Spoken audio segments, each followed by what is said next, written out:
Throughout Scream 2, we see a few glimpses of the movie Stab, which is essentially the in-universe version of Scream 1. Each character's Stab counterpart is played by a known actor from our world. And in the case of Sydney, that actress is Tori Spelling, which is playing off a joke from the original Scream. Hey Sid, just think, if they make a movie about you, who's gonna play you? I see you as a young Meg Ryan myself. Thanks, Dewey. With my luck, they'd cast Tori Spelling. At one point, it's suggested that the new killer is trying to make an in-real-life sequel to the happenings in Woodsboro from the year before. And Scream 2 consequently features many scenes that call back to the original. To learn the meaning behind this graffiti, stick around to the end of this video. And I'll be back when you guys start talking about something a little more saved by the bellish.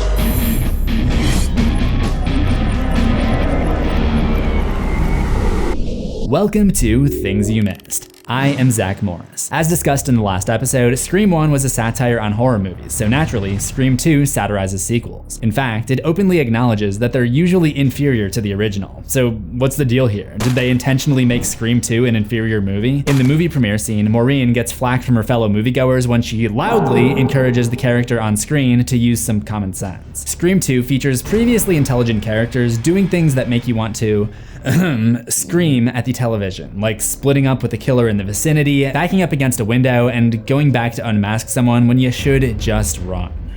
The way I see it, someone's out to make a sequel. You know, cash in on all the movie murder hoopla. Says Randy, as he enjoys his product placement. Let's get into the things you missed.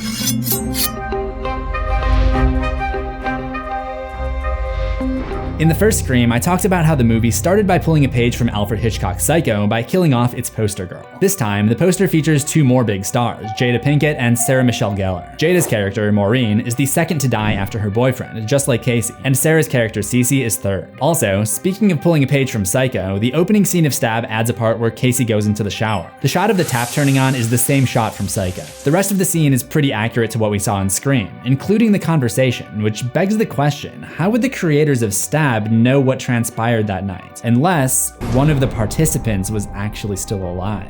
Scream 1 used Halloween as a template, a movie that everybody knows and can understand how it's being satirized. But Scream 2 doesn't really offer an equivalent. However, Stab acts as an in-universe stand-in for Scream 1, and we've seen something similar in the Halloween franchise. In Halloween 3, we see that the original Halloween is just a movie in that universe. Halloween 3 is also a famously panned sequel, but other than that, there aren't really any similarities. Scream had become famous, and there were already movies in production trying to imitate it, so the challenge was for Scream 2 to try to be the best imitator. While the first Scream made its gimmick apparent by having the killers quiz Casey on scary movies while being in a scary movie, Scream 2 tells us that these horror movie fans are about to be in a movie of their own by using screen direction. Stab Casey is seen running to the left towards a door, and then we cut to Phil going through a door himself. This link is the director's way of telling us that he's about to be a victim too. We hear the song Red Right Hand by Nick Cave and the Bad Seeds twice in this movie. In the first one, it played during the curfew lockup montage, and in 2, we hear it right as Stab is beginning and as the Delta Lambda Zeta party disperses. Perhaps another link to tell us that the movie is leaking into reality. There are a lot of instances where things from Scream 2 fill the role for material from the first one. For example, Sydney's college mascot is the Wildcats, a less specific version of the Panthers, which was her high school mascot. It plays into the idea that we have copycat killers, just like how the initial 3 victims share a name with the first 3 victims in Woodsboro. Sydney once again gets unwanted attention from the press because of her past. The scene where Cece is attacked at her sorority house is just like the scene of Sydney being attacked at her actual home. And just like Scream 1, Ghostface pops out from a closet by the stairs. I wonder if the fact that he hides under the stairs is a Wes Craven reference. Cece's immediate reaction is to then run up the stairs, just like high school Sydney said that she would. Some stupid killer stalking some big-breasted girl who can't act, who's always running up the stairs when she should be going out the front door. The ice cream scene is the new video store scene. In the video store scene, Randy directly determines who one of the killers is by accusing Billy, who fires back by asking, How do we know you're not the killer?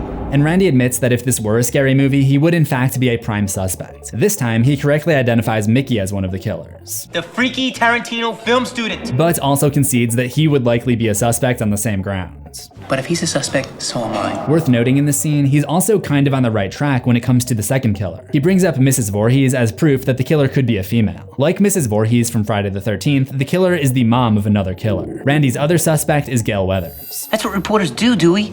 They stage the news. He's got the right idea, but he's got the wrong reporter. History repeats itself later in the movie when Gail and Dewey team up, and Gail makes an important discovery while they're hooking up. In the original, it's Neil Prescott's car, and in the sequel, it's Mickey's tapes. The killer is once again behind Randy. Look behind you. Dewey gets stabbed in the back again. Gail blocks the door to the recording studio so that Ghostface can only reach in and flail. It's like Sydney in her room. Mickey reveals himself as the killer using a familiar line.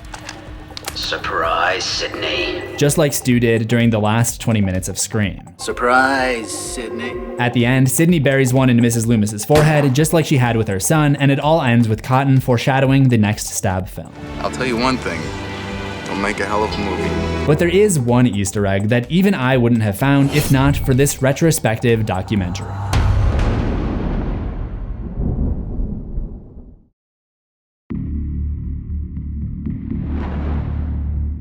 I'm sure you noticed the way that Ghostface wipes off the knife in Scream 2. It's a signature move established by Stu in the first movie. I wanted to bring it up though because in my video on the first film, I tried to, as I do, figure out what the subtext behind this might be. However, in the 2011 retrospective, Still Screaming, Dane Farwell, the stunt actor in that scene, offers a simpler explanation. It's a direct cut to me running through the hall with a clean knife. Wes just thought for 2 seconds, he said, well, wipe the knife off on camera. Another thing I talked about in my first video was relevant cameo appearances, and those seem to have been given special attention here in 1997. Director of photography Peter Deming plays the popcorn boy, screenwriter Kevin Williamson is the interviewer on Current Edition. I never would have noticed this on my own, but Matthew Lillard, who plays Stu in Scream, used 2% of his power to make a background cameo at the party scene, which, thankfully for me, he brought up in the retrospective, otherwise I would never have known it was him. You know, one day I was just hanging out and they're like, go walk in the back of the party scene. And director Wes Craven makes another appearance, this time as a doctor at the hospital scene. That one I actually found out about from a fan site, which is coincidentally also called Still Screaming. The best cameo though is this one, from Lev Schreiber's dog. What a boy. There are a bunch of other cameos, but on things you missed, I'm only interested in ones that have some kind of significance or something to do with the movie. After a film class discussion on sequels and imitators of movie killers, Gail brushes off the idea of audience safety being important.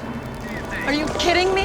It'd be stupid to pull this movie. With all this free press, they're gonna have huge numbers this weekend. You either die a hero or live long enough to see yourself become the villain. Despite this movie's concept being a takeoff of horror sequels, we aren't bombarded with movie references like we were in Scream. Instead, there's another theme that the finale centers itself around: theater. Sydney is a theater major and has a prominent role in the production of Agamemnon, which is advertised all over the campus.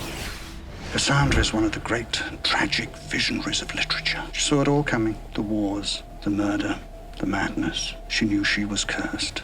It was her fate and she embraced it. This might be a comparison between two unlikely subjects to be paired: horror movie final girls and Greek mythology. One of the things that audiences tend to find ridiculous about sequels is the fact that the same characters get themselves into trouble again. It always seems like a huge coincidence that only exists to extend the franchise. That's why in a lot of long-running franchises, there's some kind of curse that keeps the killer coming back again and again. The character Sydney plays in Agamemnon is Cassandra, who is literally cursed by the Greek god Apollo. In the case of Scream, it's obviously not like a magic curse, but rather that Sydney is cursed by the publicity of the horrible things that have happened to her. I do think it's significant that their whole culture on campus revolves around these sororities, or as they're sometimes called, Greek life. In the car crash scene, there's some graffiti of Greek letters representing the sorority where the party took place earlier, Delta Lambda Zeta, along with some text in English that says "stab this." But the Greek letters are crossed out in red, and this is the scene where that sorority's pledge, Hallie, gets herself crossed off by Mickey. The movie's climax takes place on the stage where the Fall of Troy set is still up. This is where Ghostface attacks her on more than one occasion. The Greek versus the Trojan, so to speak. At the end, she actually uses her Greek letters, given to her by her boyfriend to protect her, to attack Mickey and ultimately get away. The play that she's in is Agamemnon, which, like Stab, is the first chapter of a trilogy. Scream was also a trilogy from 2000 to 2011. Empire Strikes Back.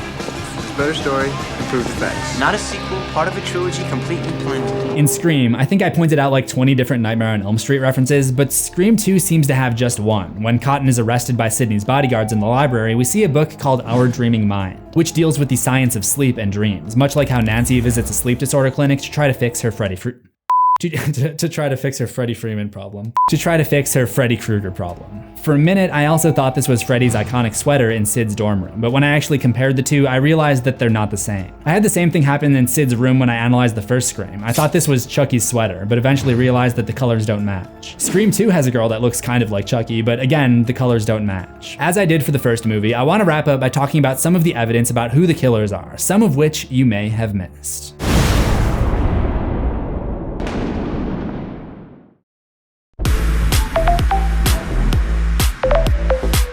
First up, we've got Cece's sorority house, where we can confirm once again that there are two killers, because you can still hear one Ghostface talking on the phone as the other sneaks through the front door in the background. During certain chase scenes, we hear Ghostface grunting. Sometimes it sounds male, and at other times the sound is female.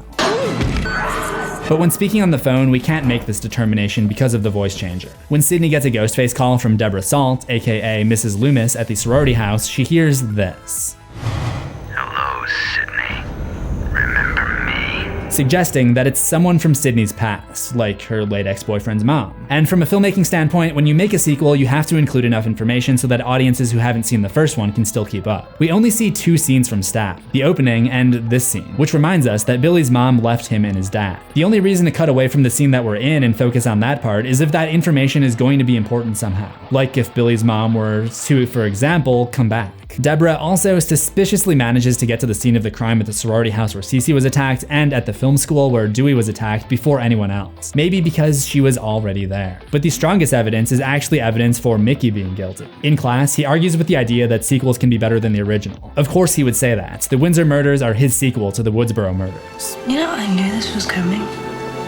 I knew this wasn't over. You are not alone, Sid. Yeah, he would know that this was coming because he was responsible. The most damning evidence, though, is the fact that he always has his video camera. When Dewey and Gail go to study their tapes, they can see each of the crime scenes were recorded from Ghostface's point of view. The only issue is that he wasn't the one projecting these tapes. He must have given them to Mrs. Loomis at some point because he was planning on getting caught, so he could use the trial to try to blame the movies for his actions. Okay, I take back what I said. The most damning evidence against Mickey is the fact that we can see him right here through the eye holes of the Ghostface mask. Scream 2 was famously rewritten during production because the ending leaked on the internet. So the fact that we have all of these setups is kind of impressive. We're mostly all in agreement that Scream 1 is superior, and I think the idea that the sequel's villain could just be switched out like that is kind of a testament to it being a weaker story. However, with all of that being said, I guess Cotton was going to be one of the villains originally, and I'm sort of glad that that didn't happen because his redemption at the end is one of the best parts, and it sets us up for Scream 3, which I'll be covering next time on Things You Missed. Check out my Scream playlist on the left for that, and remember to subscribe to CZsWorld for new horrors every week, ring the death bell, and make sure you select all notifications. I'll see you in the next one, assuming we both survive.